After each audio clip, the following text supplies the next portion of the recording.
up, man? How you doing, Will? Man, it's all love. Great to meet you. How you feeling, brother? Great, man. Happy to be out here. Okay, we got the color vibes. Who am I here with today? Will Smith in the building. Did you come from a lot of money? No.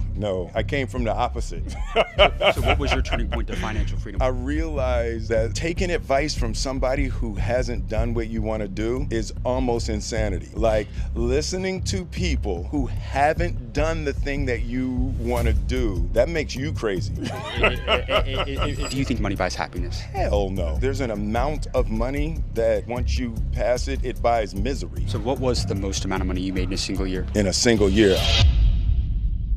Guys, I'm about to interview the legendary Will Smith out in Los Angeles. From the Fresh Prince of Bel-Air to the box office king, Will Smith has done it all, and he's become one of the greatest entertainers, one of the greatest actors of not just my generation, but of all time, you guys. So this interview is about to be one of the best we've done, so make sure you stay tuned from start to finish. With that being said, let's go meet Will and go see what he has to say.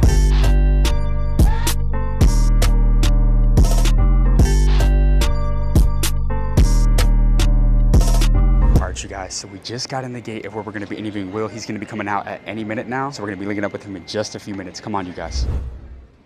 What's up, man? How you doing, Will? Man, it's all love. Great to meet you. How you feeling, brother? Great, man. Happy to be out here. Okay, we got the color vibes. We got color vibes. Absolutely. I'm Jack. Nice to meet you. What's happening, What's man? up, Will? I'm Josh. Good to meet you. Josh, what's Yeah. the deal? What's the deal? Happy to be out here. Man, it's all good. You on a big run lately. A little run right now. A little bit of a run. For sure. We had a great shoot yesterday with Tom. Yeah, I saw that. I was telling him it was like 3 hours. We hit 1 million on IG, so just trying to keep on going, man. Love that. We're excited about this, man. We Yes, love all sir. that you do, and we're just happy to be here with you right now. No, this is great. Who am I here with today? Will Smith in the building. And for those that don't know, what industry did you decide to pursue a career in? Well, I started in music, and then I went into television, and then into film, and ultimately into production and business. So you're a little diversified. Well, you know, man, I like to have a couple hyphens. Do you think people should hyper-focus on one thing when they're starting out, or do you like the idea of kind of diversifying your efforts into different ventures? How do you feel about diversification? Because you wear many hats. I think of it like an arrow. So if you think about the one thing you do really well at the tip of the arrow, and you got to do it really specifically and really well, and then after the arrow bursts through the universe, then all the other things you do can come through behind it. But I think it's really, really important to like master one thing. One of my favorite books growing up was The Alchemist, and it says the whole of the universe is contained in a single grain of sand. So I took that to be, if you learn how to do one thing really, really well, you can expand your knowledge base from the comprehension of that one thing. Now, you've become one of the greatest entertainers of all time. Undoubtedly one of the greatest of all time actors. Thank you. What's been the biggest driving factor of your success throughout your career? If you can attribute to one thing, or maybe it's a couple things, what's really led to your success that separated you apart from 99% of people in one of the most competitive industries? One of the things I discovered really early is that the win goes to the most hours committed. When I realized that how I spent my time and attention on a daily basis, if I do something for 10 hours a day and you only do it for 9 hours a day, in a year it's going to be really hard for you to beat me. So I realized very, very early, I was probably 18 by the time I knew that the time applied was cumulative. And even if you were more talented than me, if I put in more hours than you, it would be really hard for you to beat me. Now, you've played many roles in the entertainment business. As an actor, what's the most interesting thing that you've learned about people throughout your career? I guess one of the big things that I've learned is that even what we call people, what you say a person, is not actually a person. It's like a personality.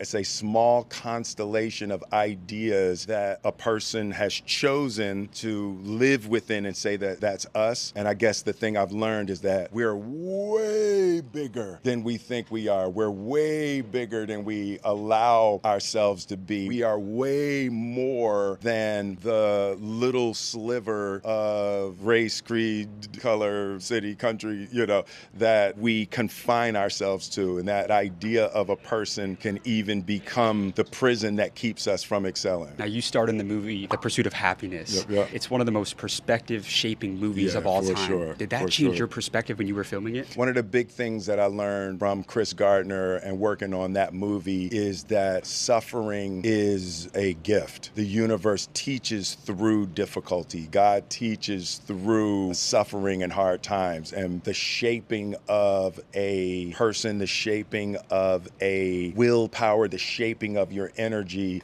is almost always exclusively in adversity. And with Chris Gardner, how he talked about the education of his suffering was one of the major lessons that I took away from that movie, like to get comfortable being uncomfortable if you want to achieve. Do you believe in God? Absolutely. How important has faith been for you throughout your career? The idea of God, and people throw different words around and people have different definitions. I believe in an energy that is constantly creating in all things, that if I cultivate a relationship with, I can be more powerful than I am. I can do things 100-fold what Will could do if I tap into the movement and the energy and the flow and the creative intelligence that's making the sun and the stars and the trees that we're breathing. If I tap into that, I know I can be infinitely more powerful, creative than me with my ego construct. Another movie you starred in is Hitch. And I think one of the greatest lessons of that, there's a quote that